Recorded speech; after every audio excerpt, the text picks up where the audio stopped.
You're watching What's Hot on CNBC TV 18. In the run-up to the budget, we put the spotlight on the expectations of the real estate and cement sectors. On the hot seat tonight, Ravi Ramu, Director of Puravankara, and Puneet Dalmia of Dalmia Cement. Ravi and Puneet, many thanks for joining us. Ravi, let me start with you. A lot has been spoken about the affordable housing scheme. We understand the CREDA met with the Finance Minister with a proposal this last week. Do you actually expect things to happen in the budget on this front? We understand that a big boost will also come through by way of the JNNURM scheme.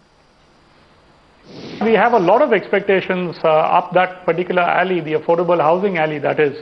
But we need to be very clear on what is affordable housing. There seems to be confusion there. What I would prefer is a combination of two factors for this concession to be considered. One, a size of an apartment. It can be 1,000 square feet, 800 square feet, whatever, but in that range, up to 1,000 square feet. And also a price cap to it. Because 1,000 square feet on the MG road in the CBD of a particular city cannot be classed under any terms as affordable. So there needs to be a double definition so that there is the proper benefit going to the right builders and also something which the end user can really benefit from. Right, Ravi, Vivek here. Two questions for you, Ravi. Do you expect interest rate swaps for home loan borrowers at all to come through? And do you also expect rates to soften further? Both your questions are interlinked, very closely linked in fact. Interest rates have to come down. Let's face it. Indian interest rates are perhaps the highest in the world. They are not realistic. Inflation is down. In fact, there's deflation, supposedly, if we have to believe the government numbers. So when you're looking at an environment like this, this is an imperative. Interest rates have to come down by another percentage, by another couple of percentage points, not just a %, here and there. That is point number one. Right linked to this interest rate issue is the availability of finance.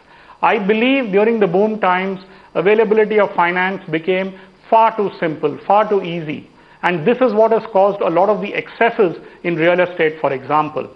We need to have a proper regulation. We need to have bank credit to the construction industry monitored. During the stimulus package, in fact, it was said by the government that every fortnight, industry-wise credit offtake would be monitored. What is the result of that? Now that the same government is back, we would love to know what exactly the monitoring has resulted in, how much of money actually goes on a fortnight basis, or even if it's not fortnightly, but at least on a quarterly basis, to actual good construction projects. That is the imperative right now. That is the need of the hour. It's now enough of rhetoric and time for us to really monitor and make the banking and the finance industry accountable to all the credit that the construction, the real estate industry deserves. All right, Ravi, let me also bring in Puneet here. Puneet, the fortunes of the real estate sector and the cement sector sort of converge. What are you really expecting this time around as far as the budget is concerned? I'm assuming the excise duty cuts will top the wish list. You would at least hope for a continuation. Yes, I think cement is a very heavily taxed commodity. We have made several representations to the government to rationalize the excise duty structure and the sales tax structure.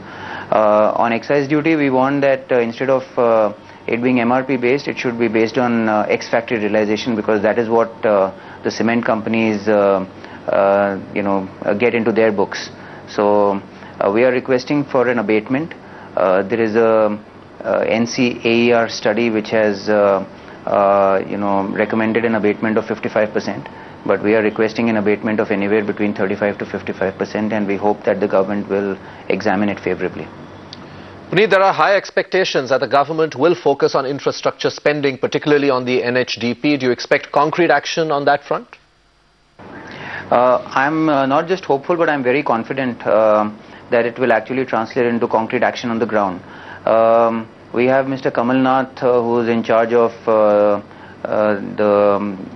road construction in the country, and he was the commerce minister and has an excellent track record of getting things done. So I think that is one area. Other than that, we have seen that this is a pro-development vote in the country, and I think the government is very conscious of the fact that getting basic infrastructure into place is one of its most important priorities, and not just from an economic standpoint, but even from a political standpoint. So it is clear that good economics is good politics. However, I think we must remember that India is a democratic country, and it takes time for things to happen. So whether everything will happen in financial year 10 or not is something to be seen. And I think on that front, I'm a little bit more pragmatic and realistic, given the democratic, nature of our country. So I think in the next 5 years, we're going to see a lot of action. But will that happen in 10 months, or will that happen over, 24 to 36 months is something that remains to be seen. All right, let's hope a lot of what you've both spoken about, gentlemen, finds its way into the budget on the 6th of July. Puneet Dalmia, Ravi Ramu, many thanks for joining us. You can catch this discussion and the entire show on the net. All you need to do is log on to youtube.com/SkinBCTV18. That's a wrap on this edition of What's Hot. Many thanks for watching. We'll see you again on India Business Hour. Yeah, but before that, there's Markets Today right up ahead.